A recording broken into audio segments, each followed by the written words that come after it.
आंदोलन करके, अनशन करके मोदी जी से आप पूछ रहे हैं, मोदी जी हमारा पैसा गया कहां?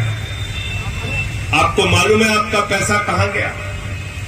बैंकों में किसका पैसा जमा होता है? किसान का, मजदूर का, नौजवान का, छोटे व्यापारी का, कर्मचारी का। और वो पैसा जो आपका बैंकों में जमा था, वो पैसा मोदी जी ने निकाल कर अपने मित्रों को बांट दिया। कितना बांट दिया? 11 लाख करोड़ रुपए बांट दिया। जब उनसे पूछा गया संसद में, 11 लाख करोड़ रुपए आपने अपने मित्रों को कर्जा दे दिया, कितना पैसा वापस लाए? तो मोदी जी की सरकार ने कहा 86,986 करोड़ रुपए वापस लाए। बोले बाकी क्या हुआ? बोले बाकी बट्टे खाते में डाल दिया, बट्टे खाते में 10 लाख करोड़ रुपए डुबा दिया मोदी सरकार ने। आपके बच्चों के दूध के लिए पैसा नहीं है, लेकिन मोदी जी के मित्रों के लिए 10 लाख करोड़ रुपए लुटा दिया। 10 लाख करोड़ रुपए सोमेंद्र ढाका का अनशन इस बात के लिए है कि वो 10 लाख करोड़ रुपए उनसे वसूल करो और ये पैसा किसानों को दो, मजदूरों को दो, नौजवानों की नौकरी को दो और हमारी माताओं बहनों को महंगाई से छुटकारा पाने के लिए ये मांग कर रहे हैं। एक आदमी अभी 5 दिन पहले उसका समाचार छपा, अडानी नाम है उसका। अडानी दुनिया का दूसरे नंबर का अमीर हो गया। मुझसे पत्रकारों ने पूछा अडानी क्या हो गया? मैंने कहा 2 नंबरी हो गया। 2 नंबरी, बाप नंबरी तो बेटा 10 नंबरी। तो बोले बाप कौन? अरे मैंने कहा अडानी का एक ही बाप हिंदुस्तान में है जो उसको राजनीतिक संरक्षण दे रहा है, उसका नाम है नरेंद्र मोदी। है कि नहीं ये बताओ जरा। मोदी ने उसको कमवाने का, उसको अमीर बनाने का संकल्प ले लिया है। नरेंद्र मोदी का नारा है अडानी को दुनिया का नंबर 1 अमीर बनाना है। अरविंद केजरीवाल का नारा है इंडिया को दुनिया का नंबर 1 देश बनाना। ये हमारी लड़ाई है। आपको मालूम है अडानी के पास कितनी संपत्ति है? सोमेंद्र ढाका जी बार एसोसिएशन के अध्यक्ष, अंकुश चौधरी भी बहुत पढ़े लिखे हैं, विकास शर्मा भी पढ़े लिखे हैं, हैदर भाई भी पढ़े लिखे हैं, अनूप पांडे भी पढ़े लिखे हैं। ये सारे पढ़े लिखे लोग मंच पे बैठे हैं। डॉक्टर सचिन शर्मा भी हमारे पीछे खड़े हैं। ये सब पढ़े लिखे हैं, लेकिन अगर इन पढ़े लिखे लोगों से मैं कहूं कि 13 लाख करोड़ रुपए लिख दो तो कोई नहीं लिख सकता। लिख पाओगे? महेश त्यागी जी लिख सकते हो 13 लाख करोड़? जीरो लगाते लगाते थक जाएंगे। संजय चेची भी बैठे हुए, अशोक कमांडो है, सबको मैं चैलेंज देता हूं, लिख के दिखाओ 13 लाख करोड़। लिख के दिखाओ 13 लाख करोड़। जीरो लगाते लगाते थक जाओगे। इतना पैसा है अडानी के पास। कितना? 13 लाख नहीं, 13 करोड़ नहीं, 13,000 करोड़ भी नहीं, 13 लाख करोड़ रुपया। कितना? 13 लाख करोड़। जीरो लगाते लगाते थक जाओगे। और मोदी जी ने कर्जा कितना दिया है? सोमेंद्र भाई ने बताया 77,000 करोड़ बैंक का कर्जा माफ कर दिया। और कर्जा दिया कितना है? 2.5 लाख करोड़ रुपए बैंक का कर्जा दिया है। 2.5 लाख करोड़ रुपए बैंक का कर्जा दिया है। अगर आपको 2.5 लाख रुपए का लोन खरीदना हो, लेना हो बैंक से, 2.5 लाख रुपए का लोन लेने में चप्पल घिस जाएगी। बैंक का मैनेजर दौड़ा दौड़ा के आपके पसीने निकाल देगा। 2.5 लाख रुपए आपको नहीं मिलेगा। अडानी को 2.5 लाख करोड़ का कर्जा मिला। तो मैं तो कह रहा था मोदी जी, ये वैशाली सिन्हा को भी 2.5 लाख करोड़ का कर्जा दे दो, ये भी 2 नंबर की अमीर हो जाएगी। दिला दो इसको भी 2.5 लाख करोड़ का कर्जा। क्यों भाई? गलत तो नहीं कह रहा हूं? तो ये अमीर बनाने की सनक सवाल है मोदी की। कह रहे हम अपने बेटे अडानी को अमीर बनाएंगे। देश का बेटा गरीबी में रहे। भारत भूखमरी के मामले में 116 देशों की सूची में 101 नंबर पर आ गया और मोदी जी अडानी को दूसरे नंबर का अमीर बनाकर खुश हो रहे हैं। हम ये व्यवस्था नहीं चाहते। हम चाहते हैं हिंदुस्तान से भूखमरी मिटे और जो पैसा है वो सबको बराबर मिले। किसी एक आदमी की तिजोरी भरते हो, दूसरों को भूखा मारते हो, ये व्यवस्था नहीं चलेगी। बागपत गए थे हम लोग 2-3 साल पहले। एक किसान ने आत्महत्या कर ली क्योंकि उसके ऊपर कर्जा था। मनीष सिंह जी याद है आपको? कितने का कर्जा था? 60,000 रुपए। कितने का? 60,000 रुपए का। और वो 60,000 का कर्जा नहीं दे पाया, इसलिए उसने आत्महत्या कर ली।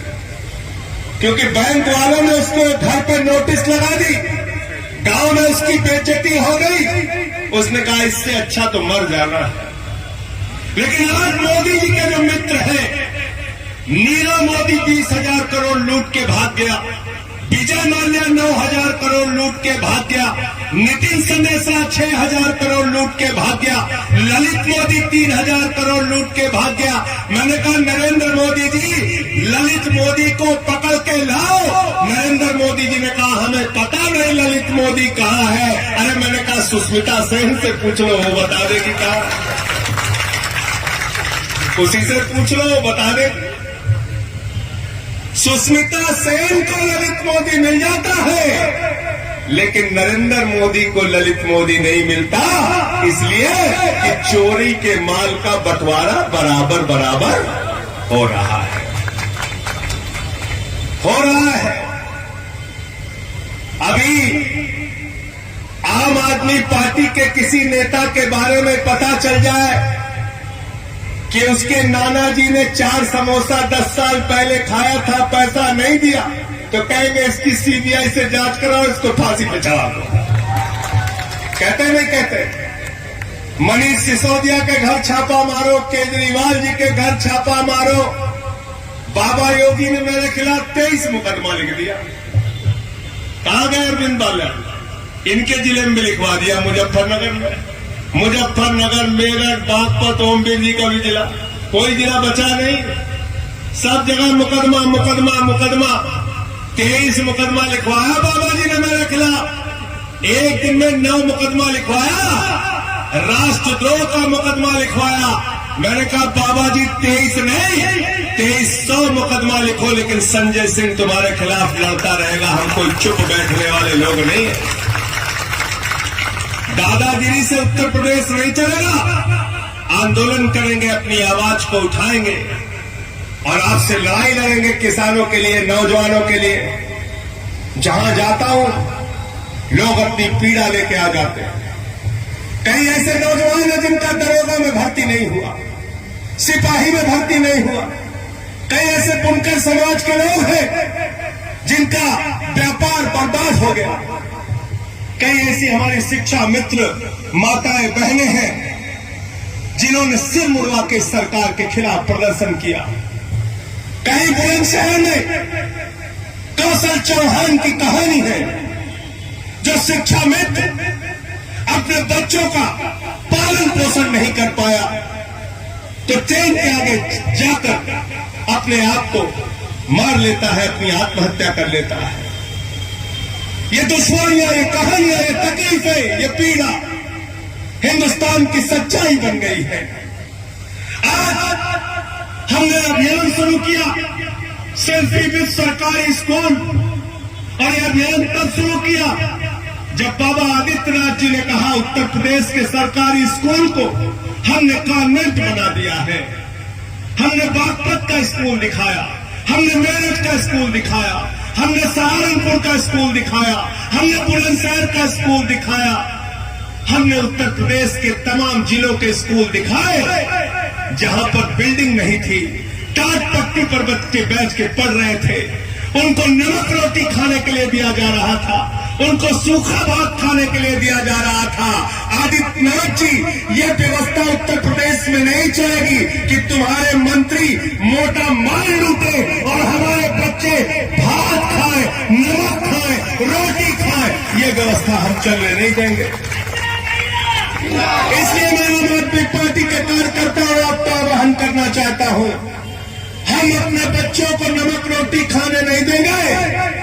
स्कूल की बदहाली के खिलाफ आंदोलन करना होगा और उत्तर प्रदेश के सरकारी स्कूलों को ठीक करने की लंबी लड़ाई हमको लड़नी होगी। अभी कल खबर पड़ रहा था, गंगा मैया के नाम पे भ्रष्टाचार, गंगा मैया की सफाई के नाम पर करोड़ों का घोटाला। नदियों की हालत जाकर देख लीजिए, हिंडन में आप जाकर देखिए, गंगा नदी में, प्रयागराज में, काशी में जाकर देखिए गंगा की हालत। गंगा रो रही है, उसमें नाले छोड़े जा रहे हैं, गंगा को प्रदूषित किया जा रहा है। प्रदूषण ठीक करने के नाम पर हजारों करोड़ रुपए निकाल लिया जा रहा है और मोदी जी कहते हैं गंगा मैया ने बुलाया है, हम गंगा मैया साफ करेंगे। गंगा मैया नहीं साफ कर रहे हो मोदी जी, गंगा मैया के नाम पे रुपया साफ कर रहे हो। रुपया, गंगा मैया के नाम पे रुपया साफ हो रहा है। फर्जी नारों में आपको फंसा के रखते हैं, हिंदू मुसलमान, हिंदू मुसलमान। भाजपाइयों के पास आपकी समस्या का कोई समाधान नहीं है। आप रोजगार मांगते हो, कहते हैं हिंदू मुसलमान। आप फसल का दाम मांगते हो, कहते हैं हिंदू मुसलमान। आप अच्छी सड़कें मांगते हो, कहते हैं हिंदू मुसलमान। इनके पास एक ही फॉर्मूला है, नौजवान कहता है नौकरी दे दो, भाजपा कहती है नौजवानों तुमको लाठियों से पिटवाएंगे, जेल में भी डालेंगे, पीठ लाल कर देंगे मार मार के, लेकिन वोट बीजेपी को देना क्योंकि हम मुसलमानों को ठीक कर रहे हैं। गलत तो नहीं कह रहा हूं, गलत तो नहीं कह रहा हूं। किसान भाइयों, तुमको फसल का दाम नहीं देंगे। अन्नदाताओं, कर्ज के बोझ के तले दब के आत्महत्या कर लेना, लेकिन मरने से पहले अपने परिवार को बोल के जाना वोट बीजेपी को देना क्योंकि हम मुसलमानों को माताओं बहनों, भले ही महंगाई से तुम्हारा चूल्हा ना जले, भले ही महंगाई के कारण बर्बाद हो जाना, लेकिन वोट बीजेपी को देना क्योंकि हम मुसलमानों को।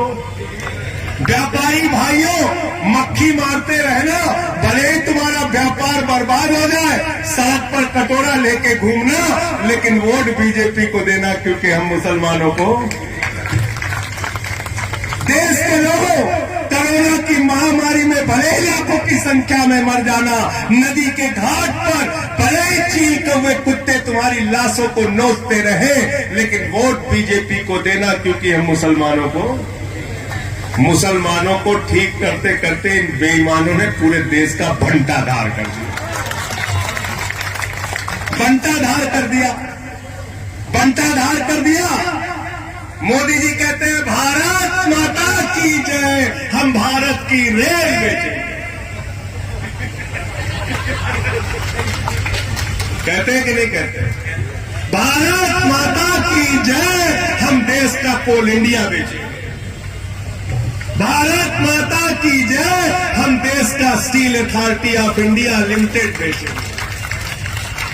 और अरविंद केजरीवाल क्या कहते हैं? भारत माता की जय, हम अपने बच्चों के लिए स्कूल बनाएंगे। भारत माता की जय, हम अपने बच्चों के लिए अस्पताल बनाएंगे। भारत माता की जय, हम अच्छी सड़कें बनाएंगे। हम अपने बुजुर्गों को तीर्थ यात्रा कराएंगे। हमने अपनी कहानी सुनी है बुजुर्गों से कि बाप दादा की संपत्ति को जो बढ़ाते हैं वो सपूत कहलाते हैं, और बाप दादा की संपत्ति को जो बेचते हैं वो कपूत कहलाते हैं। भारत की सरकार एक कपूत सरकार है जो 6.5 लाख करोड़ रुपए की आपकी संपत्ति बेच रही है। 6.5 लाख करोड़ की संपत्ति बेच रही है। रेल बेच रहे हैं, सेल बेच रहे हैं, कोल इंडिया बेच रहे हैं, LIC बेच रहे हैं, बैंक बेच रहे हैं, सड़क बेच रहे हैं, बिजली बेच रहे हैं, पानी बेच रहे हैं, BPCL बेच रहे हैं, FCI बेच रहे हैं, पूरा हिंदुस्तान बेच रहे हैं। तो आज के बाद शहीद आजम भगत सिंह को याद करके जब भारत माता की जय लगाना तो भाजपाइयों से हिसाब भी पूछना कि बताओ तुम भारत की संपत्ति कितनी बेच रहे हो, क्या क्या बेच रहे हो, इसका हिसाब दो। तुम संपत्ति बेचने वाले भारत माता के गद्दार हो, तुम भारत माता की जय नहीं लगा सकते। और मैं गद्दार क्यों कह रहा हूं? क्योंकि यहां अशोक कमांडो बैठे, ये कारगिल के युद्ध में खुद शामिल रहे हैं और आज अग्निवीर योजना लाई गई। हमारे पश्चिमी उत्तर प्रदेश के लोग, मेरठ के लोग, बागपत के लोग, मुजफ्फरनगर के, सहारनपुर के, बुलंदशहर के लोग, गाजियाबाद के लोग, अलीगढ़ के लोग, आगरा, मथुरा, नोएडा के लोग, जाके पता कीजिए। भूपेंद्र जादव जी लिस्ट बनाइए, चेतन त्यागी जी लिस्ट बनाओ, जाओ एक एक गांव में पूछो कितने सेना के लोग भारत की सेना पे रह के सीमा की सुरक्षा कर रहे हैं। -50 डिग्री टेम्परेचर में सियाचिन में और +50 डिग्री टेम्परेचर में जैसलमेर में भारत माता की रक्षा के लिए कठिनाई सह रहे हैं, शहीद हो रहे हैं। और इन बेईमानों ने कहा 17 साल में सैनिक बन जाओ, 21 साल में पूर्व सैनिक बन जाओ, 34,000 अगर सेना के जवान हर साल कम होंगे तो भारत की सेना, याद रखना, 20 साल में आधी हो जाएगी।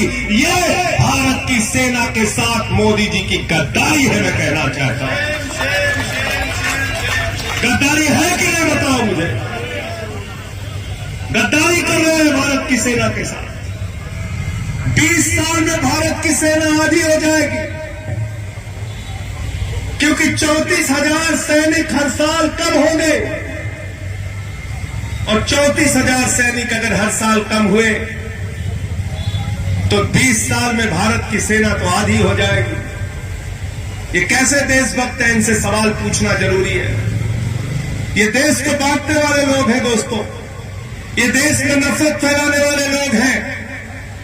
ये भारतवर्ष गंगा जमनी तहजीब का देश है, हम मिलीजुली संस्कृति वाले देश है, विविधता में एकता भारत की विशेषता है। यहाँ अलग अलग भाषा, अलग अलग जाति, अलग अलग धर्म के लोग एक साथ मिलकर रहते हैं। ये वो मुल्क है जहाँ बिस्मिल्लाह खान की सहनाई संकट मोचन के मंदिर में गूंजती है। ये वो मुल्क है जहाँ मलिक मोहम्मद जायसी पद्मावत लिखते हैं। ये वो मुल्क है जहाँ रस खान को पढ़कर हम भगवान कृष्ण के बारे में जानते हैं। ये वो मुल्क है जहाँ मोहम्मद रफी गाना गाते हैं, सुख के सब साथी दुख में न कोई, मेरे राम तेरा नाम एक साचा दूजा ना को। यह संस्कृति वाला भारतवर्ष है। और कौन से हिंदू धर्म की बात कर रहे हो तुम? जो हिंदू धर्म हमारा है वो हिंदू धर्म कहता है वसुधैव कुटुंबकम, पूरा विश्व हमारा परिवार है।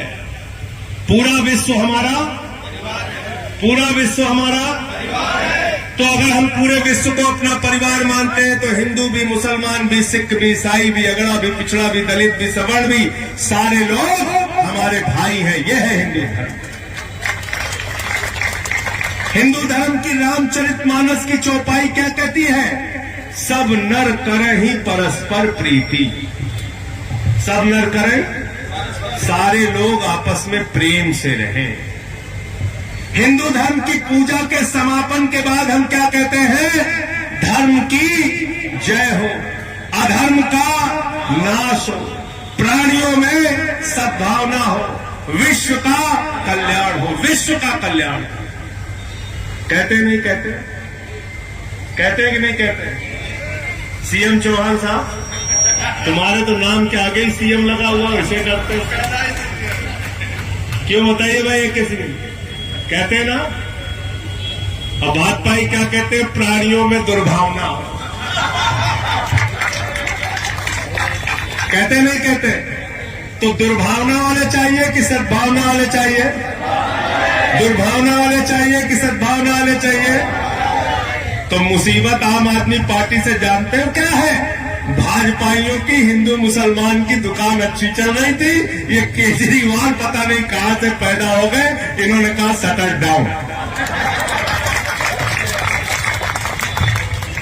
केजरीवाल जी ने कहा शटर डाउन, हिंदू मुसलमान की राजनीति अब नहीं होगी, अब स्कूल अस्पताल की बात करनी पड़ेगी।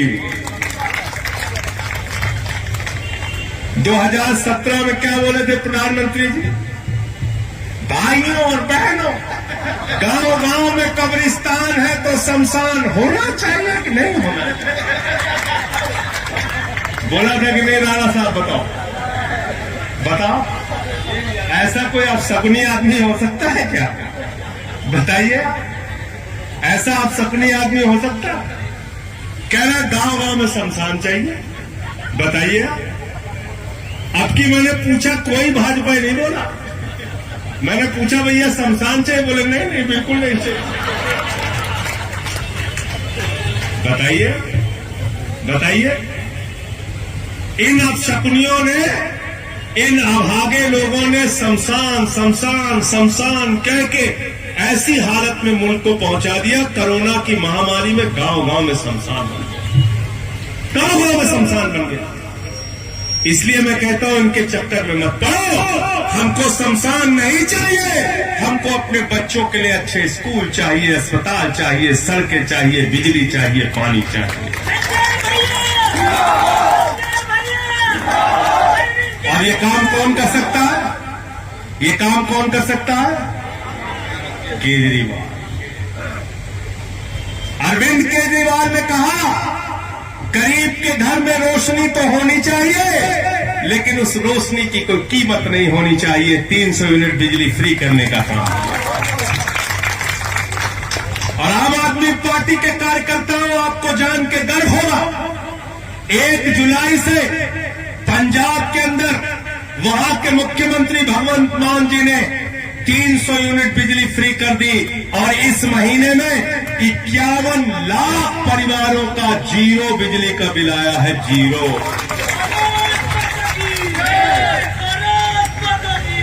दिल्ली और पंजाब में नारे लग रहे हैं कि बिजली का बिल है जीरो, अब केजरीवाल भगवंत मान है हीरो। ये नारा लग रहा है। बुजुर्गों को तीर्थ यात्रा कराती है केजरीवाल जी की सरकार, पीने का साफ पानी निःशुल्क देती है केजरीवाल जी की सरकार, माताओं बहनों के लिए बस की फ्री यात्रा देती है केजरीवाल जी की सरकार। और फरिश्ते स्कीम लेके आई दिल्ली के अंदर, कहा अगर किसी का एक्सीडेंट हो जाए तो छोड़ के भागना मत, उसको उठाना, अस्पताल पहुंचाने का भी 2000 रुपए सरकार देगी, और इलाज में 50 लाख भी खर्च होगा तो सरकार देगी। बताओ हिंदुस्तान में कहां है ऐसी सरकार? इसलिए साथियों और दोस्तों, डरे हुए हैं गुजरात से, क्योंकि गुजरात में भी केजरीवाल जी ने कह दिया जैसे पंजाब में 300 यूनिट बिजली फ्री, ऐसे ही गुजरात में सरकार बनाओ, वहां भी बिजली फ्री कर दी जाए।